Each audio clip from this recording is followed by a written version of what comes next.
क्या आपने कभी सुना है कि किसी के जिंदा रहते ही उसका अंतिम संस्कार कर दिया जाए? विदिशा की गलियों में उस दिन जो अर्थी निकली उसमें कोई लाश नहीं थी, बल्कि एक बाप का गुरूर और एक बेटी का वजूद जल रहा था। प्यार करने की ऐसी सजा जिसे देखकर श्मशान की राख भी कांप उठी। पूरी का सुबह का समय था। विदिशा शहर की गलियां रोज की तरह जाग रही थीं। दुकानों के शटर आधे खुले थे, चाय की केतलियों से उठती भाप हवा में घुल रही थी और लोग अपने अपने कामों में लगने ही वाले थे। लेकिन उस दिन शहर की फिजा कुछ अलग थी। एक अजीब सी बेचैनी, एक अनकहा सा शोर हवा में तैर रहा था, मानो कुछ ऐसा होने वाला हो जिसकी किसी ने कल्पना भी नहीं की थी। गली के कोने पर एक घर के बाहर सफेद कपड़े से ढकी एक अर्थी रखी थी। चारों ओर भीड़ जमा हो रही थी। कुछ लोग फुसफुसा रहे थे, कुछ सिर हिला रहे थे और कुछ बस खामोशी से देख रहे थे। किसी को समझ नहीं आ रहा था कि मामला क्या है। आमतौर पर जब किसी घर से अर्थी निकलती है तो माहौल में रोना बिलखना, चीख पुकार और गहरा शोक दिखाई देता है। लेकिन यहां कुछ और ही था। शोक तो था, लेकिन वो गुस्से और ठंडी बेरुखी से भरा हुआ था। अर्थी पर रखा शव किसी इंसान का नहीं था। वो आटे, मिट्टी और लकड़ी से बनाया गया एक पुतला था जिसे सफेद कपड़े में लपेटा गया था। सिर की जगह गोल आकृति, हाथ पैरों का आभास देने के लिए लकड़ी के टुकड़े और शरीर के रूप में आटे की मोटी परत। अगर कोई ध्यान से देखता तो समझ सकता था कि ये किसी जीवित इंसान का प्रतीक है, एक ऐसी इंसान की प्रतीकात्मक मौत जो असल में जिंदा थी। घर के अंदर महिलाओं ने सफेद साड़ियां पहन रखी थीं, सिर ढके हुए थे। कोई रो नहीं रहा था, लेकिन सबके चेहरे पर कठोरता थी, जैसे आंसू सूख चुके हों या शायद बहने की इजाजत ही न हो। घर के आंगन में बैठे पुरुष गंभीर चेहरों के साथ आने जाने वालों को देख रहे थे। ये किसी की मृत्यु का दुख नहीं था, बल्कि एक फैसले की घोषणा थी। वह लड़की जिसकी ये प्रतीकात्मक शवयात्रा निकाली जा रही थी, उसी घर में पली बढ़ी थी। बचपन में इसी आंगन में खेली थी। इसी घर में उसके जन्म पर खुशियां मनाई गई थीं। मां ने पहली बार उसे गोद में लिया था, पिता ने उसे उंगली पकड़कर चलना सिखाया था। वही लड़की जिसने कुछ साल पहले अपनी मर्जी से जीवनसाथी चुना था, आज उसी परिवार के लिए मृत घोषित कर दी गई थी। उसने घर छोड़ दिया था। उसने दूसरे समाज के एक युवक से प्रेम किया था।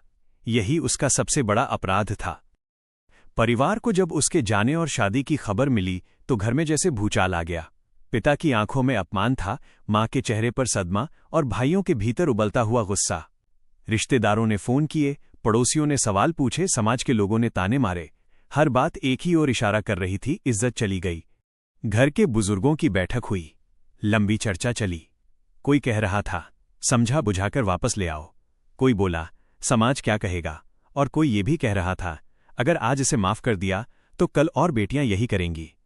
आखिरकार एक फैसला लिया गया, ऐसा फैसला जिसने पूरे शहर को हिला दिया। उन्होंने तय किया कि लड़की अब उनके लिए जीवित नहीं है, न बेटी, न बहन, न रिश्तेदार। उसे सामाजिक और पारिवारिक रूप से मार दिया जाएगा। और ये मौत सिर्फ शब्दों में नहीं होगी, बल्कि पूरी परंपरा के साथ होगी।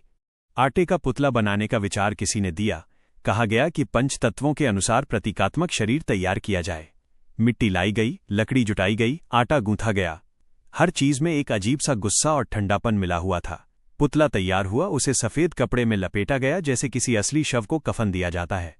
घर में वही रस्में निभाई गईं जो किसी की मौत पर होती हैं। रिश्तेदार बुलाए गए। महिलाओं ने विलाप की जगह मौन ओढ़ लिया। पुरुषों ने गंभीरता से सिर झुकाए। किसी ने लड़की का नाम लिया, किसी ने नहीं। बस इतना कहा गया, अब वो हमारे लिए नहीं रही। जब अर्थी उठी तो 4 लोग उसे कंधा देने आगे बढ़े। ये दृश्य इतना असामान्य था कि देखने वालों की रूह कांप उठी। एक जिंदा इंसान की अर्थी, वो भी उसके अपने घर से। गली में जैसे जैसे शवयात्रा आगे बढ़ी, लोग जुड़ते गए। कोई सवाल नहीं कर रहा था, लेकिन हर आंख में हैरानी थी। शवयात्रा शहर की मुख्य सड़कों से गुजरी। कुछ लोग मोबाइल से वीडियो बना रहे थे, कुछ बुजुर्ग सिर हिलाकर बुदबुदा रहे थे, क्या जमाना आ गया है। और कुछ युवा चुपचाप सोच रहे थे कि अगर कल उनके साथ ऐसा हुआ तो क्या होगा। मुक्तिधाम पहुंचते ही चिता सजाई गई, लकड़ियां रखी गईं, पुतले को चिता पर लिटाया गया। पुजारी ने मंत्र पढ़े। परिवार का एक सदस्य आगे बढ़ा और अग्नि दी। आग की लपटें उठीं। आटे और लकड़ी से बना वो पुतला धीरे धीरे जलने लगा। धुआं आसमान की ओर उठ रहा था, जैसे किसी सवाल को ऊपर भेज रहा हो, क्या ये सही है। दाह संस्कार के बाद भी परिवार ने साफ कहा कि आगे की सारी क्रियाएं भी निभाई जाएंगी। 13वीं पिंडदान, सब कुछ, क्योंकि उनके लिए लड़की सच में मर चुकी थी। इस घटना की खबर आग की तरह फैल गई। विदिशा ही नहीं, भोपाल, इंदौर और आसपास के इलाकों से लोग इसे देखने और समझने आए।